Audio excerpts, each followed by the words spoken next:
Okay, everybody. I didn't realize it was so close to ending time. Somebody asked for, somebody want to know where this next earthquake would take place. I'll tell you what.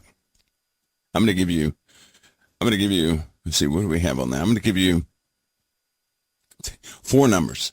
You ready? 4 numbers. They have to do with the globe and the globe only. 4 numbers. 1 is 11. 11 degrees. Write that down. 11 degrees. You got that? That will be plus 11 degrees. Another one's 32 degrees. These are not temperatures. 32 degrees. Okay, 11:32. Now, just so we can be in the, southern hemisphere, below the equator, which is 0 latitude, I'm going to give you the negative ones.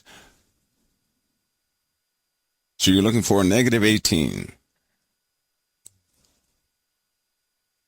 Negative 18. And the very last number is 22. You can keep those numbers. I'm going to forget about them. Don't ask me again. I'm not going to state them. If you guys happen to see these numbers pop up, right, giving you a location of something, well, then I just wasn't talking hogwash, right? I was not talking hogwash. These are degrees. They deal with the globe. So if you see these numbers pop up, that means I wasn't talking hogwash, but I will not mention them again, so no need for anybody to ask. You can ask each other. No need for anybody to ask, because I won't mention them again, okay? I won't mention them again. In the ocean floor, there's major activity, major. And if these earthquakes are any indication to anybody, we have a very active planet right now. It's being pulled at, it's being pushed at, it's being heated and warped, and all sorts of things are happening. Okay? All sorts of things. So, these earthquakes, these plate movements, they're going to relieve pressure points. Most importantly, well, not importantly, but disastrously, they're going to vibrate the soils, the rock in the ocean floor. These vibrations can easily release sealed magma, explosive material. They can do that. You rupture, if one of those areas in the ocean ruptures, you'll witness an eruption underwater, but on top of the water, you're going to witness ash pouring out of the ocean, right, into the skies. Once that ash begins to cover parts of the northern hemisphere,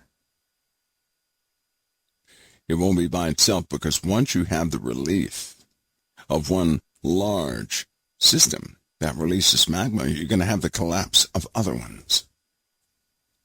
Now, because it's geology, it's not going to be one after the other with a snap of a finger. But in geological terms, well, today's terms means they could be weeks apart, maybe a couple of months apart. But we'll see them. So if you guys see these numbers, well, you know I wasn't talking hogwash, and I may know a little of what I'm talking about. And the only reason I mention this, I know, and you guys will see this, you're going to see people trapped in a city that's up in altitude. And that city is going to be shaken badly. And the only way to get away from this city is to go through forest regions and cliffs and unknown places. And the people are not paying attention to geology. They're not doing it.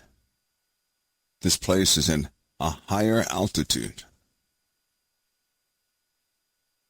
Somewhat of a nice place, but it won't be when this, I'll say, eruption/earthquake takes place.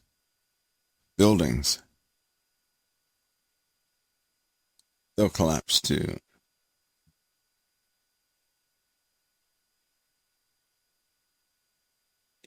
So I hope people pay attention. Maybe they can have some sort of a indicator as to what they're actually facing. Because if a person is in some sort of expectation of a non-stability in their specific region, they'll think about it and have some sort of contingency for themselves and their family. We have indications all around the globe that the Earth is, it seems like it's going unstable. But what people normally do is when something happens, the very next day they'll say, oh, that was a 1 in 1,000 thing. No, it isn't. Then it happens again, and people seem to ignore it, not realizing these are signs, clear indicators that we have enormous problems inside the Earth, or issues inside the Earth, and the Earth is going to have to resettle itself where it's quiet again. When you start having these big earthquakes, which, by the way, I did mention a few weeks ago, didn't I? I think I did. I'm pretty sure I did. We'll begin to have some big ones.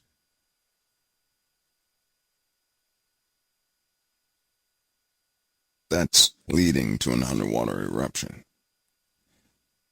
So be prepared, especially you guys that live on, if you live on an island, you're going to have to watch mudslides, places that can potentially begin to slip because of the soil. Regions where liquefaction can get the best of you. Sinkholes are coming back again.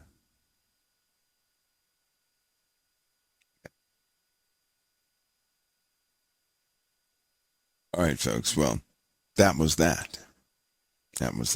And yes, when the Cusco Plate cuts up enough, activity in Mexico will increase. That's the indicator for California. Mexico is the indicator, and that smell will start coming from the West Coast. You guys on the West Coast will begin to smell very foul odor coming from the waters.